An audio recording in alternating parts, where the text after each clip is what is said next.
Going, everybody. Bryan Alvarez here on Wrestling Observer Live. We are here every day, Monday through Friday, noon Pacific, 3 Eastern, Sundays, 3 Pacific, 6 Eastern, Saturday mornings with Jim Valley, 10 a.m. Pacific, 1 Eastern, Sundays with Andrew Zarian.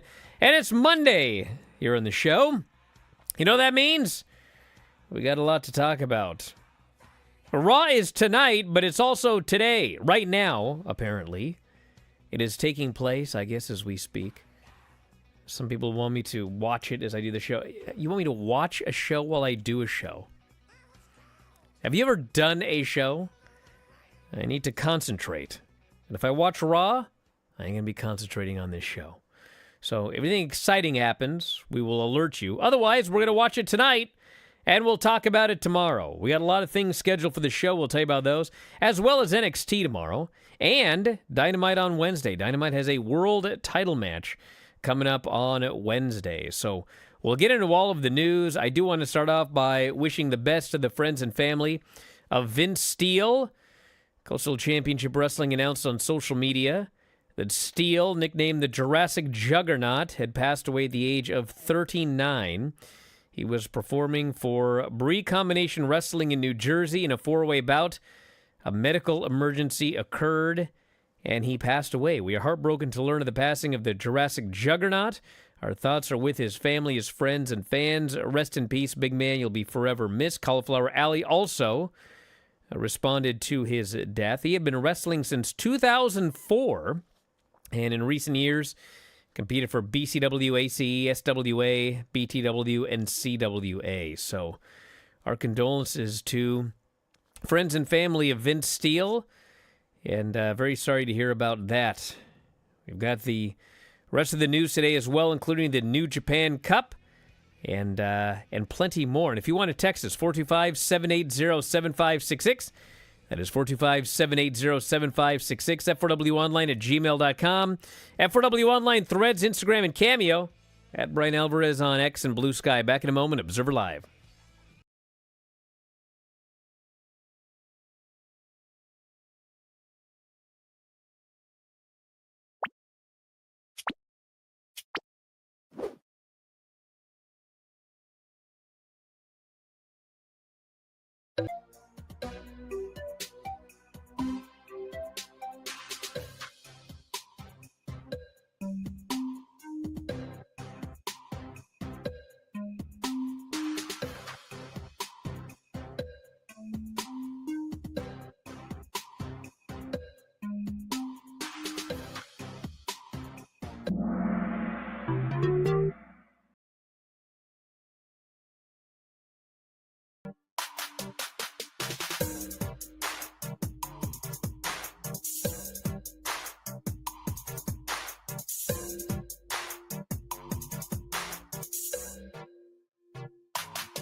What's going on over there?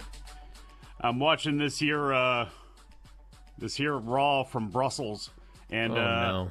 I got to be honest, prickhead John Cena scolding the crowd, saying he's been in a abusive relationship with the crowd, and all they are being hurtful to him. I think I'm going to enjoy this new John Cena. Wow. Yes, Raw's going on right now. And I was chastised for not watching the show live while doing this show. Really? You guys remember when we used to Observer Radio and there'd be a New Japan show going on and Dave would be watching it live while we did the show? And like every 30 seconds, he'd start screaming because he saw Burning Hammer and people were like furious that he was like, that's what you want out of this. You want to sit here and watch the show and go, yeah. Brian, they want us to take it back. You're interrupting. I'm watching the show. Oh, okay. He's talking right now. He is. He sure is. He's making hand gestures. I'm actually not watching this show. I made it up. Oh, but anyway, we're not going to be watching Raw as we do the show because we're trying to do a show here. You understand? Well, Brian, got stuff I got to do. Way back in the day, we used to do this show live between 6 and 8 p.m. In fact, it was later than that. It was 8. When did we do that show originally where we would be head up with pay-per-views? Do you remember that? Bro, we've been head up with pay-per-views. We've been head up with shows when they run in Abu Dhabi. Brother, nothing's taken away the Observer Live viewership. All right, let's get going here. So here's what you're going to see on Raw tonight when you all watch later, like we all are. We got John Cena's first appearance since turning heel. I predict he's going to come out and he's going to say that he's in an abusive relationship with the fans. Bet the house on it. Yeah, you'll see that tonight, everybody. Then we've got Braun Breaker versus Finn Balor for the Intercontinental title. Penta versus... I thought they weren't doing anything with Penta. Turns out he's in a big match. No DQ, Penta and Ludwig Kaiser. Huh. Jey Uso versus Austin Theory. Ivy Nile versus Dakota Kai. We got a WrestleMania contract signing with Io and Bianca. I'll bet you anything we got someone else showing up there. By the name of Rhea Ripley. Oh, my. Seth Rollins will also appear. So that's the lineup for Raw. And then tomorrow's NXT, we have Trick and Eddie Thorpe in an NXT Underground match. Chelsea Green and the Secret Hervis, I guess they're calling him. The Hervis? I thought it was a Secret Curvis, but apparently it's Hervis. Anyway, they'll be on the show.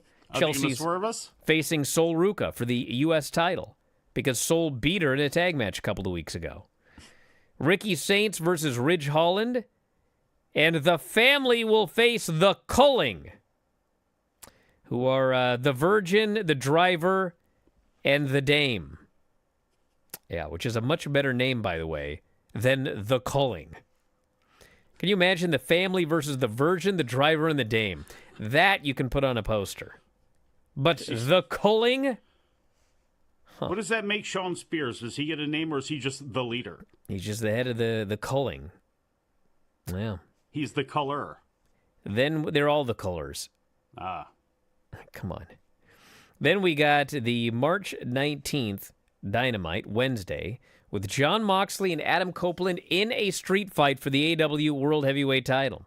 Title match on TV. Yes. We have Micah Bailey, Orange Cassidy, Ricochet, and Mark Davis, not Briscoe, in a Eliminator 4-way. You know, I was... I'll finish Makes the sense, lineup but first. I don't have to like it. Megan Bayne versus Chris Statlander, and Mercedes Moné versus Billy Starks. Mm-hmm. So I was reviewing that Mark Briscoe-Mark Davis match on Collision on the Bryan and Vinny show, only for subscribers at WrestlingObserver.com, or on Apple Podcasts, Spotify, or YouTube for just $9.99 a month. But anyway, talking about Mark Davis, and I said, you know, it's important in wrestling when you want to be a star that, like, you got to stick out in some way. Maybe you're like Ishii. You certainly don't stick out in terms of like height or physique, promo ability, but man, you are a worker and a half, one of the all-time great workers. Or you're a... I mean, John Cena has a lot of things going for him, I guess, but, he's got a physique, and he's also got a larger-than-life personality. Ric Flair could talk, and he could wrestle. He's on right now. Yeah, I mean, you could go through the list of big stars, and they all, in some way, there's something about them that really sticks out. And I said, this Mark Davis needs to figure out what about him is going to really stick out. He's a very good worker, but he's not like, he's not going to go out there and have a banger every last single time. He's not a great promo. He does not have like a world-class physique. He doesn't even have some outfit like old Seth Rollins or whatever. I mean, what does he have that really stands out?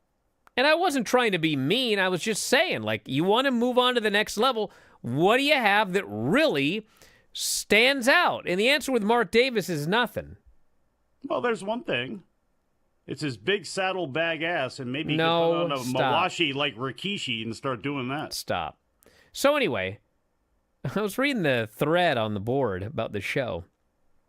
Someone's like, man, if I were Mark Davis and I heard that show, I'd feel really bad.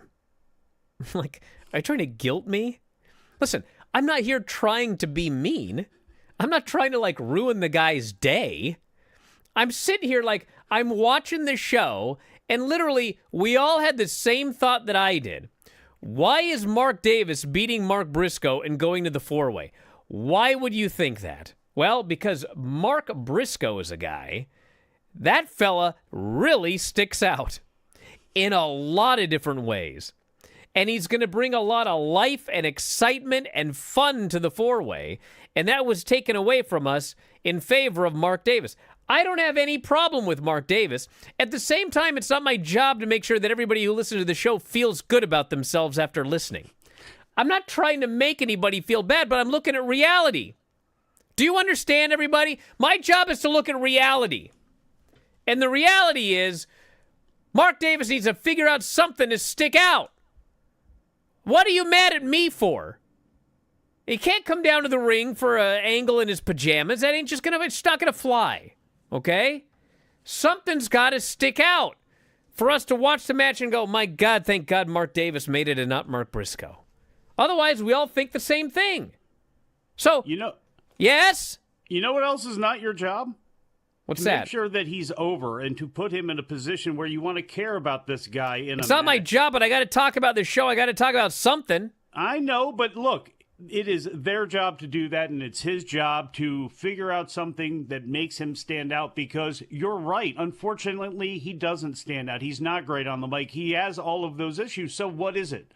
Is it flashing up what you wear when you come out? Absolutely. That could be a thing. Or if that's how you want to dress, figure out a way that makes that work for you in your personality, about you being put upon and being basically held hostage by the Callis family. We haven't heard anything from this guy as to why he is beholden to this family, only from Don Callis. So, like, we need to care about this guy if we're going to see him in matches, because with a guy like Mark Briscoe, who you put him in against, we all care about him to some level. Mostly by people, it's a good thing. But at least he elicits a reaction, whereas Mark Davis just doesn't. See, look, he was a great tag team with Kyle Fletcher. And at that point, they stuck out because they had great tag team matches. They were a great team. Then they got split up. Well, Fletcher could have floundered. But look at Fletcher now. It wasn't just that he got pushed a little harder, but he's completely transformed his physique. He's gotten quite great on the microphone. Shaved his head. He's got a new look. And, he's done everything in his power to find a way to stick out on top of the push that he's getting. Great. So that's what you need to do when you get that opportunity. Anyway, back in a moment, Observer Live.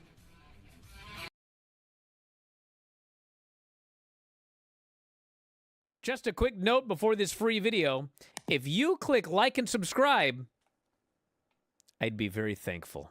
We got a big Elimination Chamber report here. And also Collision from Saturday, which actually was a pretty damn good show in its own right. I was not told to watch Collision. Vinny? I forgot to text him Thursday night. I figured he'd be in bed. I said I'd do it tomorrow. And then Friday I bought a car. I was busy, and I've been forgotten. John comes out, looks into the camera, and says, "There's a vibe in here tonight." Sure is. I'll see. Punk's eyes are bugging out of his head. Seth is still there screaming, "Die, die!" And Seth gets his way. Punk dies. John Cena wins. I thought the finish of this was incredible. Great stuff. God, Travis Scott. Jesus God almighty. This was exactly like when Hogan used to come to the ring, Dennis Rodman trailing him, and Dennis Rodman was like on another planet. He had no idea where he was at, stumbling to the ring. He had basically have to drag him down there. This Travis Scott was on another planet, dude. Well, the first time he was on the show was on that Raw show. He was smoking a blunt in the audience. They go from the hug to a shot of Cena's angry heel face, and they cut right to Rock On. And then he kicks him right in the balls. And the crowd freaked out. The John Cena turned heel. Hulk Hogan, he was getting booed before he turned. It was a risk, but, they were getting sick of the guy anyway. The problem with Steve Austin was he was the top babyface, and there was nobody to replace him when he turned. John Cena's been gone forever. He comes back. It's not like he was going to be the top babyface. They got 50 babyfaces. Cody's the biggest babyface they got. There's no risk whatsoever turning John Cena heel. He's 10 times more interesting now. The Cena and Cody feud is 1,000 times more interesting. Travis hit Cody Rhodes in the face as hard as he could. I bet that sucked. This was a big deal, and I didn't see it coming. You guys need to listen to Observer Live on Friday. No thanks. Because some dude called in, all bombastic and outrageous.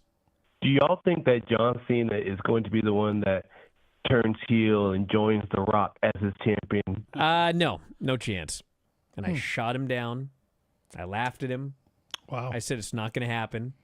John Cena's here to sell tickets and merch as a babyface for his last year. He ain't turning heel.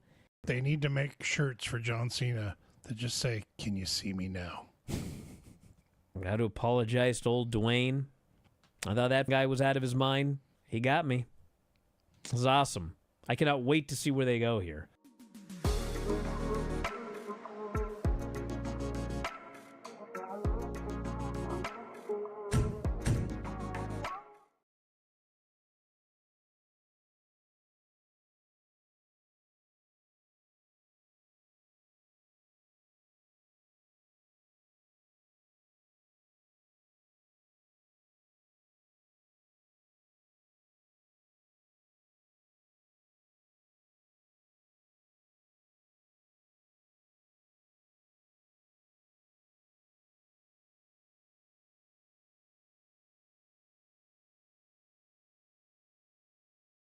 Looks like the Cena brother's still going.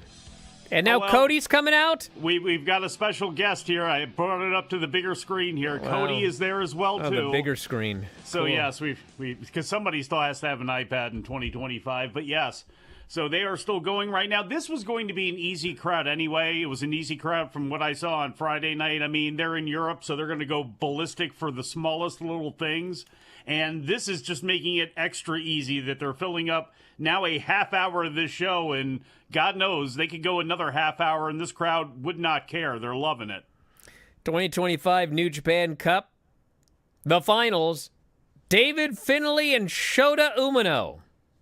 Bald guy. Is old Umino going to kickstart his career again, or is David Finlay going to win? I think David Finlay's going to win. He is going to win. It was a rhetorical question. Aye. In fact, I hereby predict that he is your next IWGP World Heavyweight Champion. Get out of town. Nope. Nope. I like it. He's going to... Adam Summers will not like that, but... My job is not to make Adam Summers feel good about the New Japan Cup or the IWGP Heavyweight title. You understand? Yep. Okay. And then the finals on Thursday, we've also got Tanahashi versus Kojima. Oh, the road. The road continues. The road to 1994 is upon us. No. Or maybe 2004. I was going to say, we're not going back to Muda here. All right, AEW and Tony Khan have responded to Ryan Nemeth's lawsuit against them with a filing of their own. In the trash with it and laughed. You want to guess what it says? The arbitration one? Is that what The filing says there was an arbitration clause Yes. that Nemeth signed. It stipulated any disputes be resolved in arbitration. So That was a rhetorical question. this sounds familiar. Yeah, well, that's how legalese works, right? And so Really, the it's attorney ridiculous, arguing though. on Khan and AEW's behalf also stated the amount of money at issue in the lawsuit exceeds $75,000, therefore should be handled in federal court and not at the state level where Nemeth filed suit. How much is he asking for and for what? For being released? For being made fun of by CM Punk. Interesting. And not being listened to, because a part of his lawsuit is just they didn't listen to me. Listening. Golly. If I could get $1 for every time I wasn't listened to. Jiminy Christmas. Stop yelling so loud. People might... Never mind. Backlash in St. Louis, Missouri. And that will be after WrestleMania 41. So is it coming? Is Randy going to turn and get his world title shot against... actually, it could be Cena. Cena and Randy Orton with Randy's a babyface. I'll bet actually that's what it is for Missouri. Backlash. Randy Orton is going to be there. He said he was going to be there because he was the one who, I guess, announced this to the world on social media last week. And even though he didn't say it, apparently, John Cena is being advertised for that show, which makes sense. The first pay-per-view after Mania. So there you go. See, here's the thing. I don't know if the binding of Josh here on the chat is he says that the Nemeth deal is about ruining its public image and harming future earnings. Is that what he's saying? Yeah, because he's on if TNA. anything ruined his public image, it was the actual filing that we read. And It's true. furthermore, future earnings, he's a main eventer on Impact right now. He literally was in the main event angle on the TNA Sacrifice show on Friday night, or Saturday night, or whatever day it was. Him and his brother stomped down the Hardys at the end of the cage. Like, he's future earnings. Yeah, He's a top star in TNA right now. So I don't know. I guess you have to say something in your lawsuit, right? I guess he's, again, a lawsuit of hurt feelings. And then Matt and Jeff Hardy talked about how and I'm disappointed, their NXT run is wrapped up.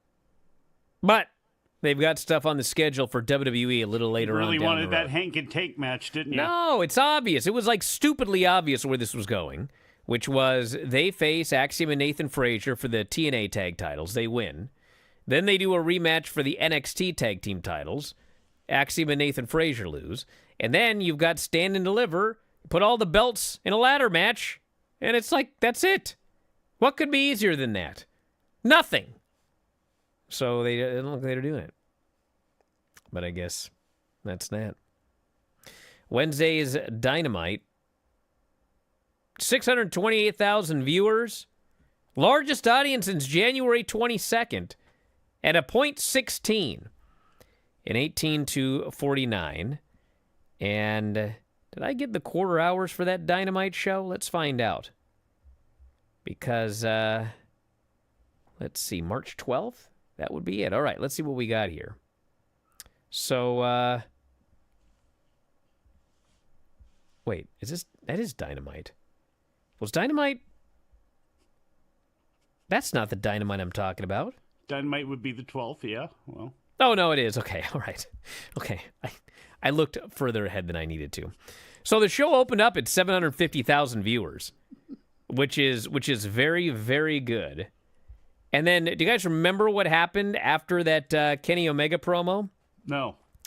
You don't remember? No. Oh, my Lord. They brought out the Ops versus Eli Theseus, Yes. Gabriel Eros, and Vinny Pacifico. Our friend Vinny Pacific. Yes, Vinny is a friend of this show, but still, that was a 6-man squash. Was the opening match on the first show after Revolution, and they lost 150,000 viewers. So I figured that would happen. And that was that. And then we just kind of moved on. That Dralistico and Hologram and Powerhouse and Cage, 604,000 viewers. And it did go up a little bit for the Tony Storm Mariah May video package and the stuff with Tony. And then it kind of just stayed there the entire time. But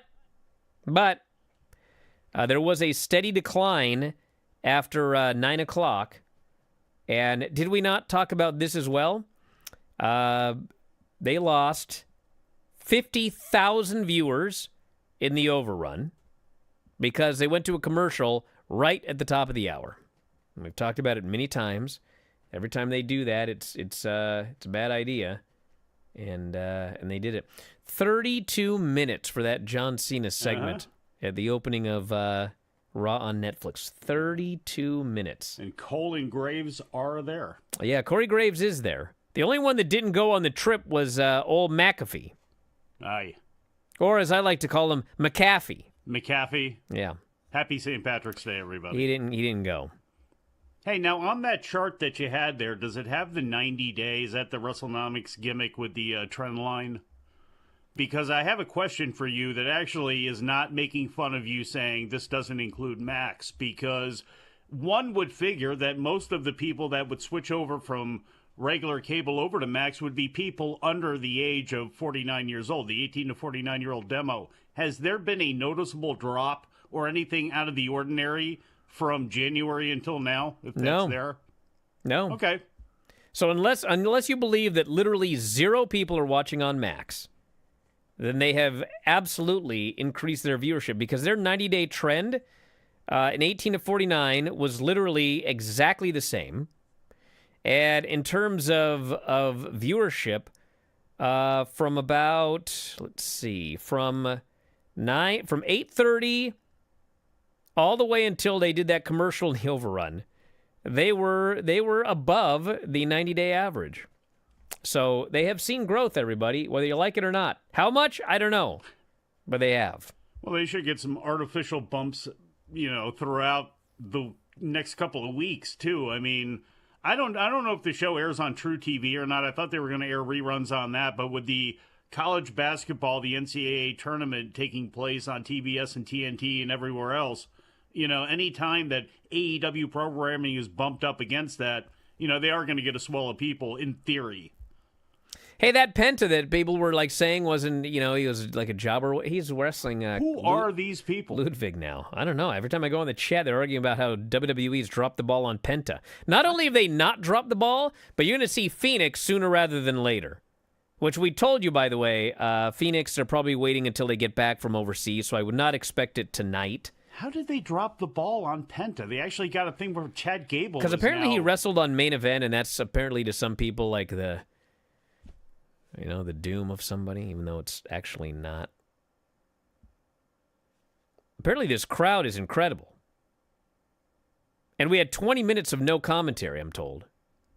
Well, we had commentary. Sounds like a plus in a lot of cases, if you ask me. I think it was coming from John Cena and Cody Rhodes. You didn't really need. Did you need McAfee, a McAfee type performance by Corey Graves to jump in there? I don't think so. Hey, Brandon makes a good point. That Mark Davis, the way he's going right now, he's Wendy Chu. She also came out in her pajamas all the time. You know what didn't get over? Wendy Chu in her pajamas. I believe she was released, wasn't she? Well, no, she's still there. Is she? Yeah, isn't she? Are you sure?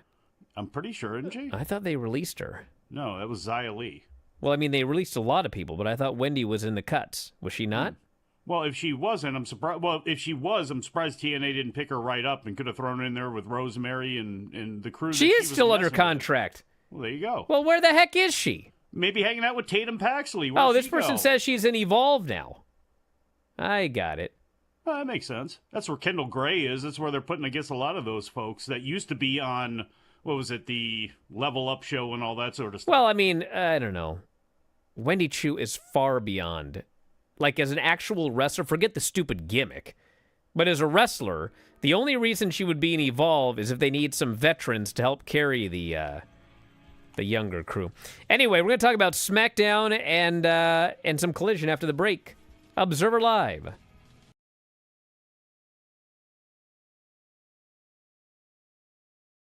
Are you heading to Las Vegas for WrestleMania? If so, clear some time on the calendar because we have a lot of great events. It's our annual convention, the WrestlingObserver.com/F4W online convention in Las Vegas this year on WrestleMania weekend. April 18th, Friday, April 19th and 20th. We got special events every day. Friday will be the Dave Meltzer, Bryan Alvarez live Q&A. You can show up. We've got a meet and greet. Perhaps we'll have some merch.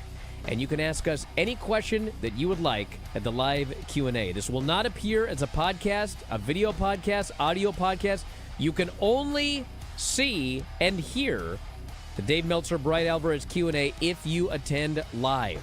That is April 18th at noon at the beautiful Palms Resort Casino in Las Vegas.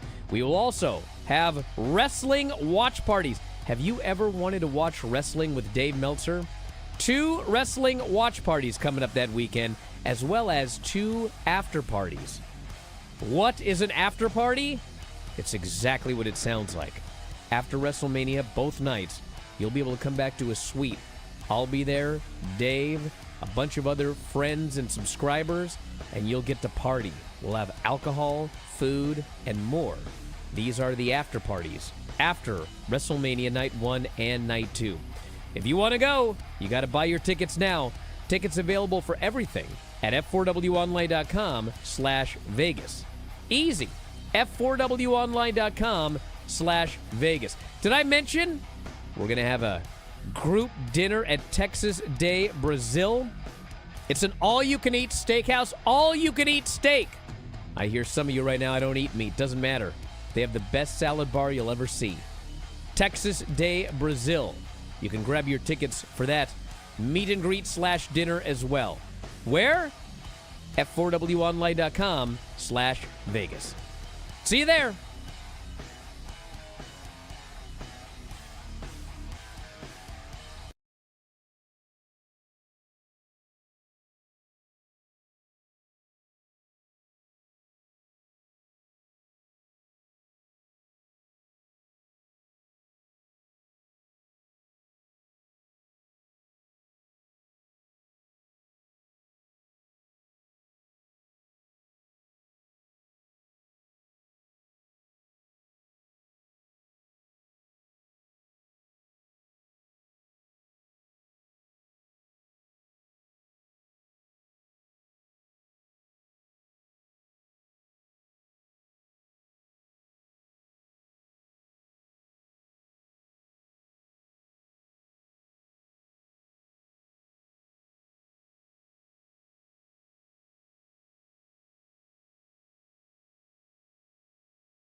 Back in the show, Bryan Alvarez. What?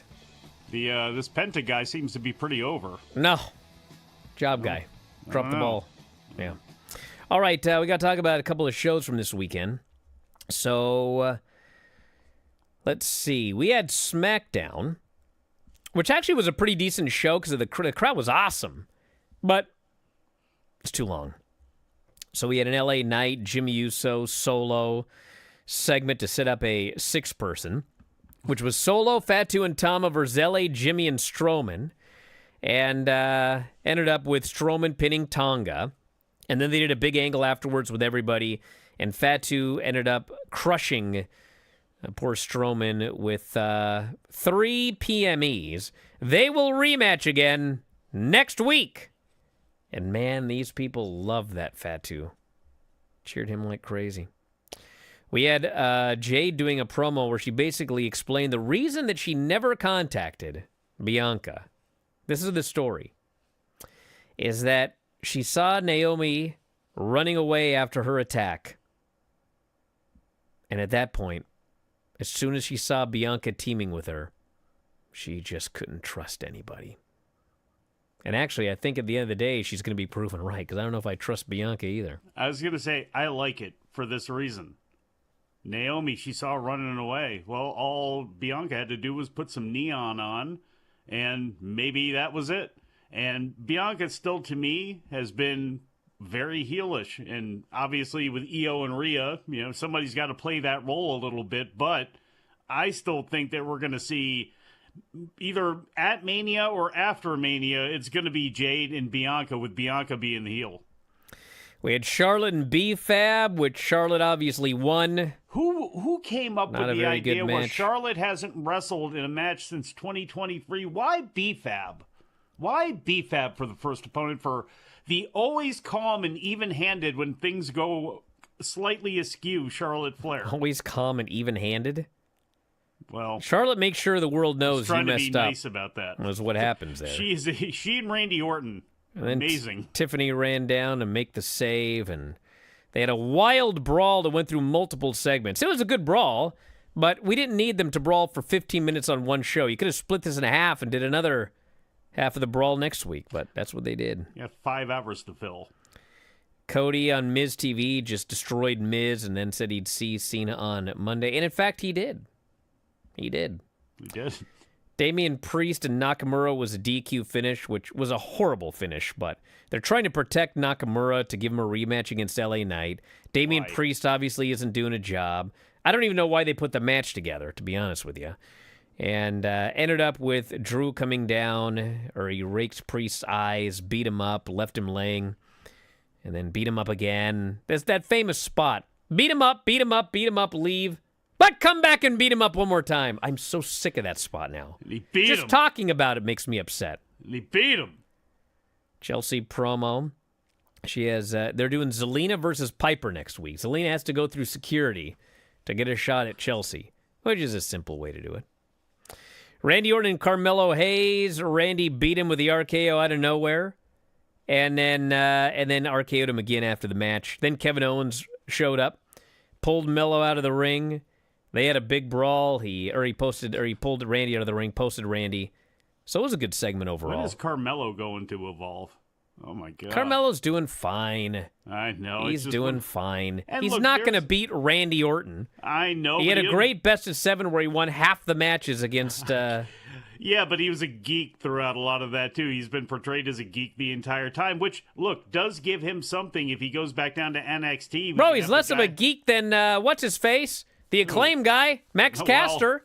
Well, he's At the least he ultimate wins a geekdom. portion of his matches. Yeah, but at least, if you want to, optimize your geekdom, it's Ricochet. That's what you got to shoot for. Yeah, he's a great geek. And then guess what? He also wins the matches. You don't have to be a loser and a geek. You could be a winner and a geek. Which, by the way, guys, do you understand the heat?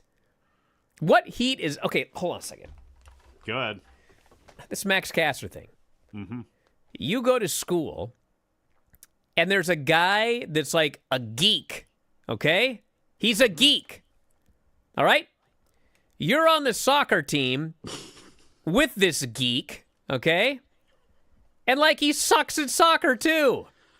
And, whatever, you lose, Unathletic geek. he should be on the other team, actually. That makes it better. Run So he's on the cross-country or other something. soccer team, and he's a geek, and he also sucks at soccer, and so you just beat him regularly. And you're like, God, what a geek, okay? But the heat is if there's someone at your school who's a geek, and then he's on the other team, and, he just smashes you at soccer every time. He's like an incredible... Then there's heat. An Like, idiot God, savant. he's a geek, and he beats me every time. That makes me even more angry. That's the Ricochet heat. Ricochet is a geek, and he beats all of your favorites. That's the heat. A geek who goes out there and gets beaten every week, it's like, I like to see that geek beat up, but, it doesn't change your life. You're not going to buy a ticket to see it. So you're actually, but you come down and support a 50-50 geekdom with Carmelo Hayes. No, At I'm saying with him. that 50-50 geekdom is better than 0-100 geekdom. That's what I said, Fair enough. which is true. All right, anyway. Gunther came down to the ring, called out a kid he heard was very popular in Spain. It was a kid. Axiom. And, golly gee willikers. Jumpin' Jehoshaphat, what a match they had. It was fun. Yeah, it sure was. Golly. And this was a perfect match. It was David versus Goliath. and you knew Goliath was going to win, but they gave David enough where you thought maybe he can win, but not that much. And then he got decisively beaten. And you know, Gunther's the champ, dude. He's the man. You know what the other bonus of this is? It gives Nathan Frazier something to needle Axiom about, and I'd never want to see him turn heel. I don't want to see them break up. I just want Nathan Frazier to always be a good guy, but always kind of be that, like, prick geek friend who you want to slap because he always says something. No, Mike. What you need to do is Axiom and Nathan Frazier. Nathan needs to stick up for his friend and say, I will take out Gunther next week. Then we have Gunther versus Nathan Frazier. Can you do that do that in London? I'll do that anywhere. You can do that on the moon if you want to. Then we had Paul Heyman come out, and this was very interesting. Paul did a total heel promo. Total heel promo. He buried Seth Rollins, which I enjoyed, by the way. I saw it as a babyface promo. Talked about how much he hated that stupid Seth Rollins song. And then he said, you know what? If you don't like it, say it to Roman's face. Next week in Italy, the fans booed because he's going to be in Italy. And Paul's like, buy a ticket on old cheapo airlines and fly there if you want to see him. I was like, wow. All righty. Yeah, some of the stories that Paul has, people have about airline tickets booked. The one about Ron Simmons asking, do I look like a Horowitz to you, Paul? Because he get a bereavement rate and then give the tickets to the guys. I mean, some of those stories are great. Then we had DIY versus Street Profits for the tag titles. And this was just a bizarre match. The main event of Collision and the main event of Smackdown were both tag matches that were totally bizarre for different reasons.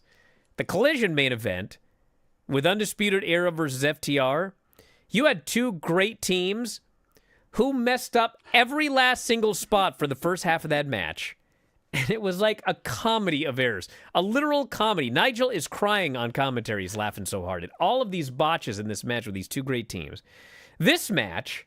And the more they tried, the more they messed it up. This match was like, it's for the tag team titles. And they just beat Axiom in Spain. And the fans, you know, they watch the show. They're like, nah, one of these, one of these teams, the Guns or the Garzas or Pretty Dead, someone's going to run in and ruin this. Say the Guns. And they're just sitting there, Machine Guns. They're just sitting there watching it. And the most bizarre thing is the Street Profits are working like a team who is not going to win the titles. They're just doing their stuff. They're kind of going through the motions.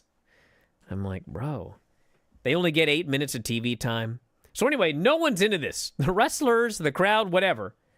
But then all of a sudden, at the end, the heels go for the meet in the middle, and Gargano hits Ciampa, and Ford suddenly fires up, and he starts going up at the top, and the crowd all of a sudden went, oh my God, there's no one running in. What's happening? And he hits that big frog splash, and they won the tag team titles. I was baffled, and the place went crazy, and it was like a big thing.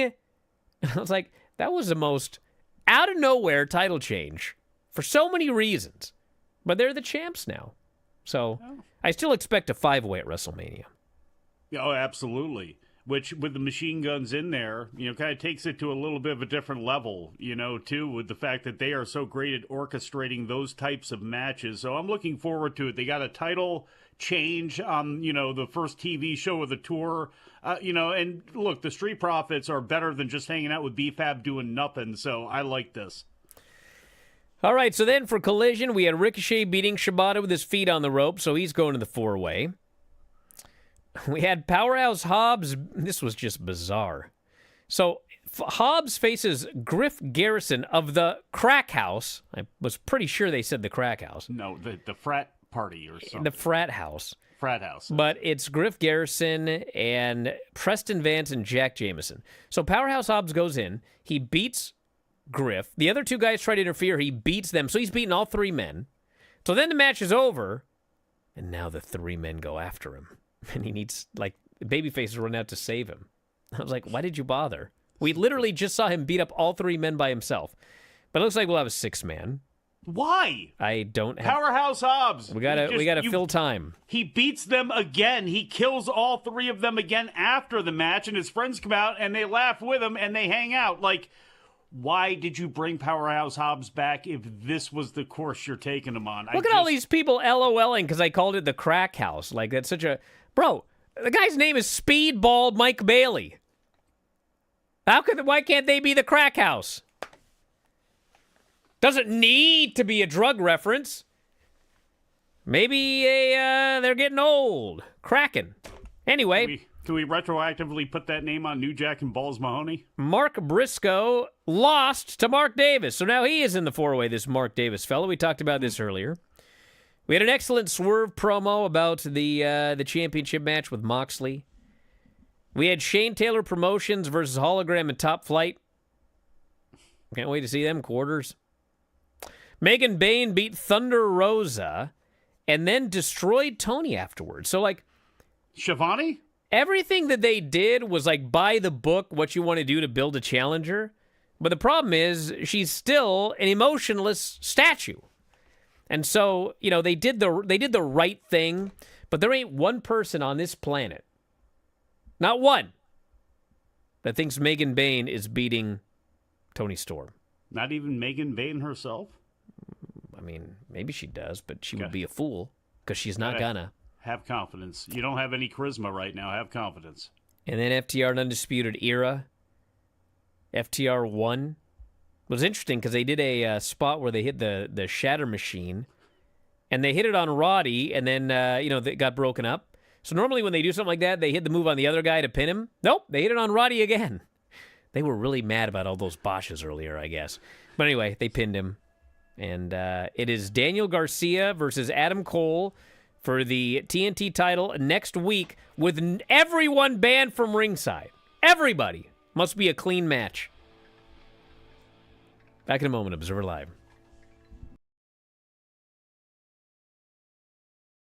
If you love our shows and you only want the shows, you can sign up today through Apple Podcasts. Apple Podcasts carries every podcast that we produce.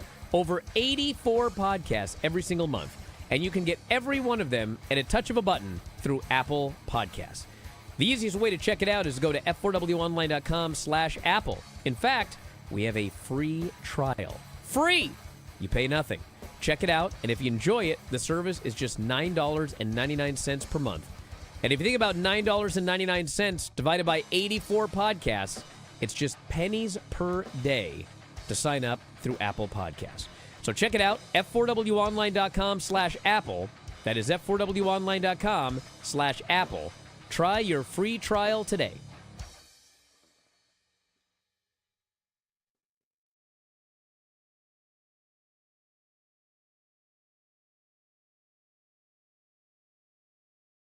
Are you one of those youngsters today who listens to Spotify? I don't even know what it is. But I do know this. All of our podcasts are available at Spotify. You can head up right now and sign up. The easiest way to do so, f4wonline.com/Spotify. And for just $9.99 per month, you can listen to 84 podcasts on any given month. 84! 2 to 3 podcasts every single day covering pro wrestling and mixed martial arts. And if you think about $9.99 per month, that's just pennies per day. So check it out today on Spotify. That's f4wonline.com/Spotify. f4wonline.com/Spotify.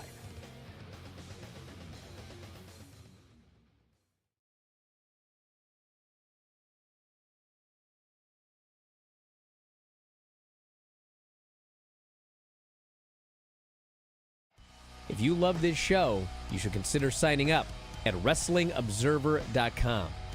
WrestlingObserver.com has every show that we have ever done. Over 15,000 podcasts in the archives, dating back to 2005.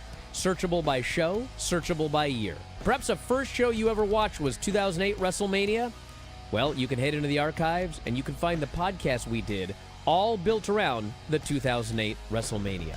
Every major show, whether it be WWE, AEW, we covered it all. 15,000 archived shows at WrestlingObserver.com. Also, when you subscribe. You get full access to the Wrestling Observer newsletter. There's a new Observer every Friday. And on top of that, we have thousands and thousands of archived issues of the Observer dating back to 1991. So again, WrestleMania 2008. Go to the archives, search WrestleMania 2008, read all of the issues surrounding that show. Of course, Wrestling Observer newsletter, 40,000 words of news and information on pro wrestling and mixed martial arts every single week. New issue comes out every Friday. New back issue comes out every Monday. You also get the discussion board.